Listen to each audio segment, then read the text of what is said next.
go in reverse. Oh my goodness. Apparently my drill goes 35.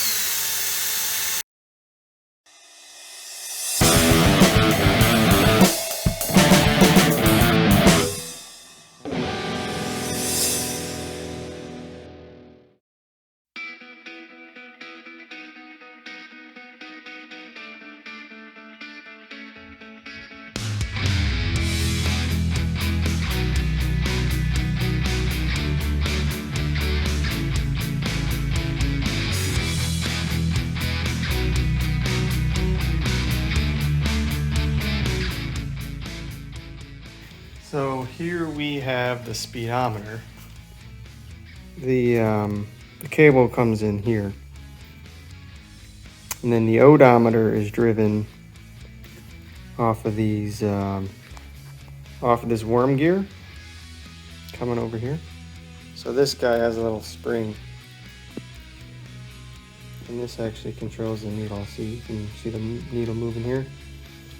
So if I spin the speedometer cable, the speedo doesn't move.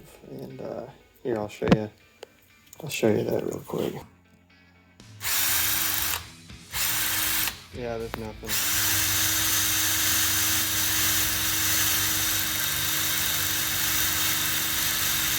Oh, that's because I'm spinning it the wrong way. Interesting. Well, that's illegal. Pretend that didn't happen. Let's go in reverse. Oh my goodness. Apparently my drill goes 35. 20. Alright, so let's get this back up to 31, because that's where it was before I started messing with this whole thing. And okay, we're good. Now we're back to legal. I swear I did that on accident. I'm not trying to sell it. I want to keep this thing. Okay, speedo works. Cool. Alright, so now we got the problem of the bezel. This was obviously a failed repair in its past life. You can see remnants of some sort of adhesive and some other shoddy repair work. This is gonna be tough, because this is the outer bezel here. I guess there's some sort of button. So this in here, coming out the side on the left of that green guy, is bent. You can see this guy right here is bent. And that's how this whole thing resets. So there's supposed to be something threaded onto this, like a post, that sticks on and unscrews out. And you can see if you get something on here like this pair of pliers, which I'm trying really to be careful not to mess up these threads, but it turns the whole thing up, and that's how you reset it. So get the thing all the way down to 9999, and then it resets to 0. So I need to find some sort of long threaded adapter that fits onto this guy, or maybe I can just find out what thread that is and look for some sort of post with that same thread pitch, and then once I get it on, maybe I can just bend it back like that. We'll see. I still have to get the housing figured out. I wonder if I can 3D print something and then reattach it to the front of this bezel here somehow. So I spent the last couple of days looking over the complete monstrosity that is this speedometer housing. Kind of picking apart, trying to reassemble, taking measurements. This is the aluminum outer bezel, which houses the glass and a couple of other gaskets. And I'm pretty sure I can reassemble this whole thing. So we got into Fusion 360 and I remodeled the whole thing, and I'm gonna have a friend of mine 3D print it. And these are as close as I can get to exact dimensions of this. These shoulder bolts I can't find, so I'm going to extract these and then install them into the new locations there somehow. But yeah, that's the current plan to rescue my Speedo.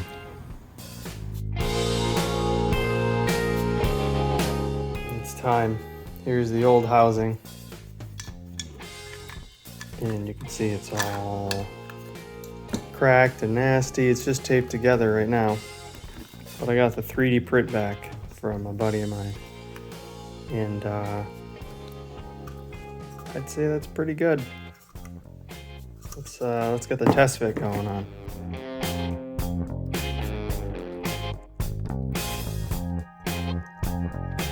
It's gorgeous. It's perfect. I feel like I didn't spend much time on this at all getting the measurements right, but I guess 3 hours was enough time to get this measured and modeled with enough accuracy for this thing to fit right in. Oh, I'm so excited. So this is PLA plastic, I think. It's not as strong as the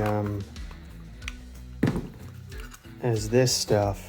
I think this has like fibers in it, like glass reinforced fiber or fiber reinforced glass or whatever they call it.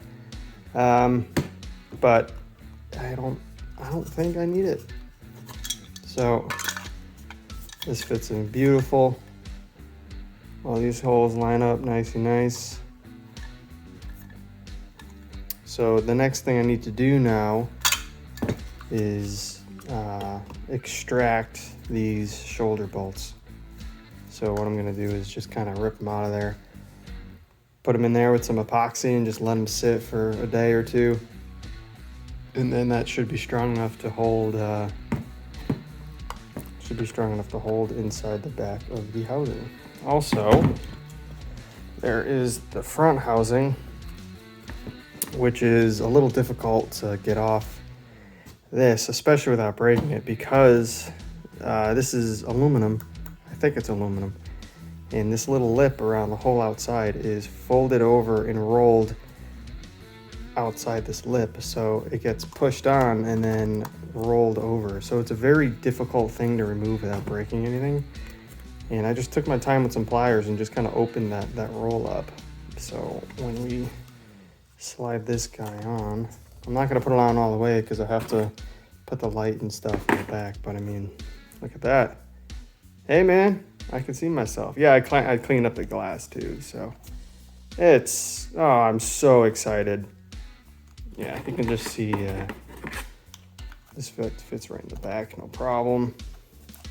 This guy will clip in, no problem. You can even hear it too. It's a nice sound. Well, it was the first time I did it. Yeah, there it is.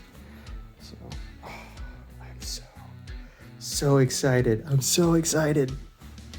Well, if it wasn't totally trash before, it is now.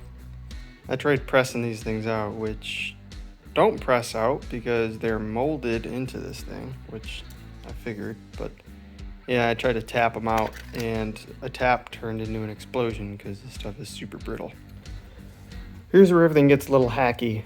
The larger outside diameter here is 10.8 millimeters, and I only made these things like, I don't know, not even enough to fit that small press section. The closest drill bit I have, which is larger than 10.8 millimeters, is a step drill bit with I think 7/16. Yeah.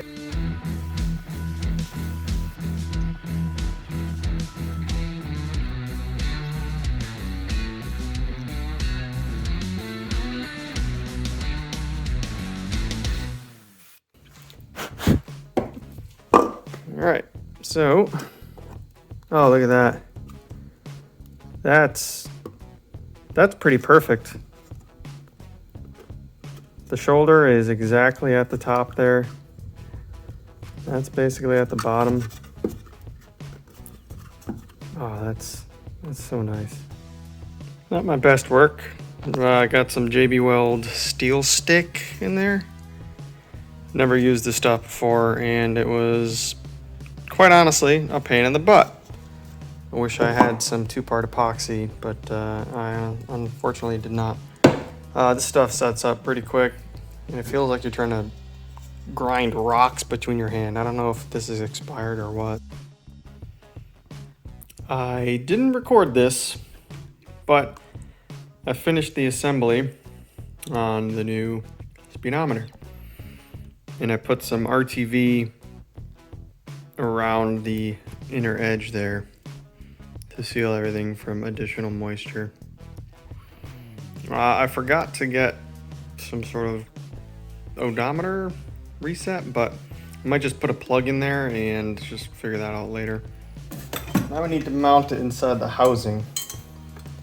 And there was a problem because that rubber gasket around the tops, it's just gone. It doesn't exist anymore. So you can see once it's in, there's just, there's a gap, and that gap needs to be taken up. So I was thinking to myself, get some O-rings or something, and then I stumble across these guys, which, if you get aftermarket headlights, they're like a dust cover that go to the back of your headlight housing and plug up everything. So these are actually 87 millimeter, but I cut this part out, and I basically have a flat, stretchy gasket. I put the thing over here, and it acts as a perfect spacer to take up all the gap. So now when it goes into the housing, it just fits so well. I'm so happy. This whole process was very time consuming, but it's just excellent results. I mean, look at that. The fit doesn't get much better. Check it out. And it's solid too. There's no vibrating. There's no nothing. So I cannot be happier with how this guy came out. Now I have to replace this screw because that little steel stick stuff didn't exactly work. But I got epoxy, so I'll use that instead. Got some LED bulbs for the dash. We can get the left and the right. And they're nice and bright. Got a high beam light. That's pretty sweet. But pretty stoked. The dash is coming along. I have the tack drying up right now with the RTV. And then we'll get this cut around there, and we can do the final assembly. There's all the individual components, got our outer housings. Our inner parts are all sealed up with the new gasket and the RTV. I ended up coming back and putting regular JB Weld onto these bolts because that steel stick I think was expired. Here's the tack. It's metal. I don't know why that's not metal. Just probably it's cheaper to make it in whatever plastic they did back then. Right, so let's begin. Here's our controls housing. First step is you need to mount the outer housings in here, and do that's kind of a pain in the butt. You got these bolts that sit inside here, and they're kind of captive, but they're only captive on 2 sides, so they pop out kind of easy. So let's get these started.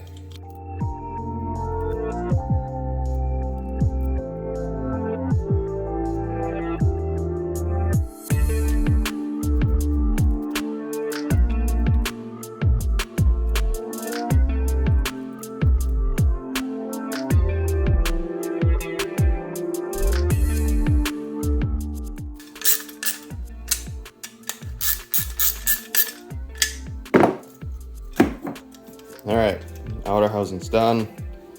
Now I'll get these guys in.